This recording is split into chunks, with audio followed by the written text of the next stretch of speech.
Ayun, maraming salamat Candy Chokes. Magandang hapon mga batang Sampaloc. Alam nyo, taon-taon, lagi na lang tayo nangangamba. Pagkaulanin tayo, pero taon-taon, mukhang malakas talaga tayo sa itaas. Lagi tayong pinagbibigyan, kaya kasama natin ang nasa itaas. Palakpakan natin siya. Gusto ko lang, may kilang, ibalik kung paano nabuo ang isang magbola o magdroga. 30 years ago, nung si JTB ay nabigyan ng pagkakataong maging barangay kagawad sa edad na 23, sabi ko sa chairman namin, Chairman, magpaliga tayo kasi yung mga taga sa atin nakikilaro. Yung mga taga sa atin dumadayo pa. Ano ba, meron tayong puno ng akasya dyan, papagawa tayo ng basketball court, half court lang, magpalaro tayo sa atin. Sabi nung chairman ko, sige, kagawad, simulan mo. Anong itatawag natin sa paliga natin? Sabi ng mga kagawad na kasama ko, hindi, barangay 438, basketball league. Hindi, pangalan ko, sabi nung kagawad na mas matanda sa akin dahil siya sa sports, ang committee ibinigay sa akin, Committee on Ethics, alaws na alaws. Sabi niya, hindi, kagawad, boy, Morales, kap. Hindi, ganito na lang para walang pagtatalunan, walang nakikinabang na isa sa atin, tawagin natin itong palaro, simple lang, may mensahe, may advokasya, gawin nating magbola, wag magdroga. 1994 yun, half court lang. 1997, pagkatapos isang termino, hindi ko alam, nagugustuhan pala ng barangay ko yung ginagawa ko bilang kagawad. Pinatakbo nila akong chairman sa edad na 26. Nanalo tayo yung half court, ginawa kong full court. Sinama ko na yung katabi kong mga barangay sa paligan namin. Hindi ko na mamalayan, yung mga taga-balik-balik sumasali na at buong Sampaloc sumali na. Wala itong kota. Walang sinisingil na kota. Ang mga nag-referee, yung mga commissioner na hinihila ko, puro sakripisyo. Ngayon, 30 years na ang nakalipas. Imbes na umunti, parami ng parami tayo.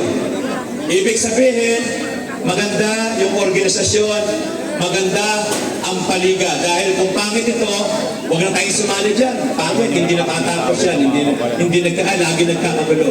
Dahil maayos, parami ng parami ang sumasali, kaya palakpakan natin lahat ang kabataan dito sa Sampaloc, Maynila.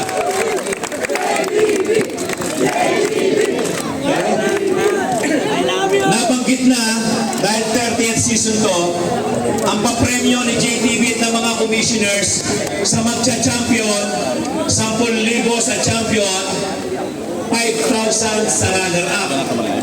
Sabi ni Vice Mayor Chia Atienza, JTB, magdadagdag ako ng 20,000 sa champion at 10 sa runner-up. Tama ba yun, Vice?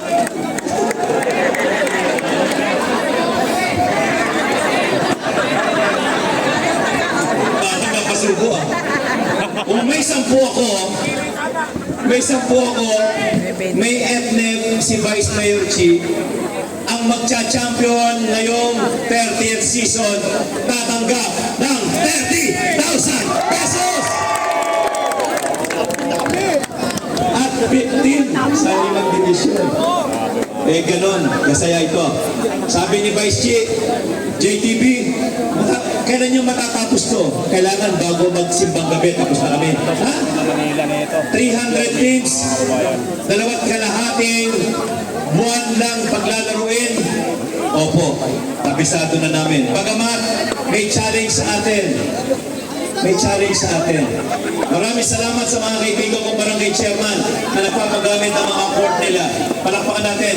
Maraming salamat Chairman Jeff Fabiana, Chairman Mike Regala, Chairman Lido Dula, Chairman Erwin Molina, Chairman Rambo, at iba pa, Chairman Justin.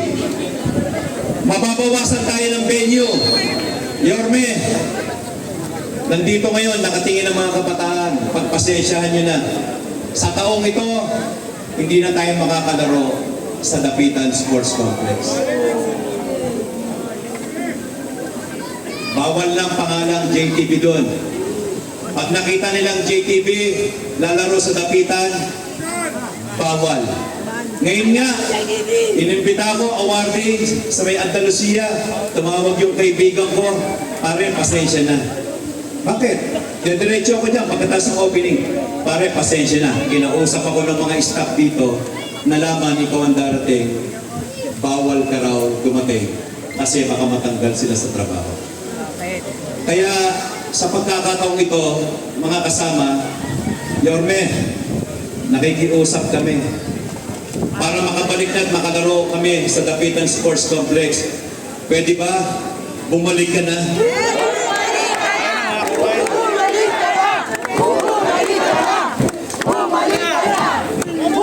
Natatandaan ko nung Yorme ka, ikaw pa nagsabi, tumawag ka, nakita mo sa Facebook, JTV, ang dami niya na. Oo nga, boss eh. Tawagan mo si Director Pio, sabihin mo, gamitin yung Dapitan para araw-araw maglalaro ang mga players. Nakakalungkot lang, yung isang halal na katulad ko, pagpapawalan, hindi naman ako naglalaro. Championship sa Albert. Pwede, championship sa Albert. Ang ganda nun, boss. Kaya lang, boss, hindi rin tayo makapasok. Next year, makalaro naman tayo. Kaya matiisan na natin ito. Pero hayaan ninyo, may awa ang Diyos. Alam ko naman, 7 buwan na lang naman ang hihintayin natin. At muling sisigla, hindi na sa sampalok. Sabi ko nga, sana pagdating ng panahon, mabigyan ng pagkakataon ng isang JTV, itong Distrito 4 ay kilalanin bilang sports capital ng lungsod ng Maynila. Kaya hindi ko na pakakatagalin. Alam ko gustong-gusto nyo lang marinig. O isang tawag ko lang. Boss, pwede ka bang umatin? Yung dati kong iniimbita. Ayaw. Mainit. Lagi tayo natatanggihan. Ito, isang text ko lang. Approve agad. Kaya, mga kadistrito, bigyan natin ng malakas na palakpakan ang siguradong magbabalik sa lungsod ng Maynila. Palakpakan natin, Yorme Isko Moreno!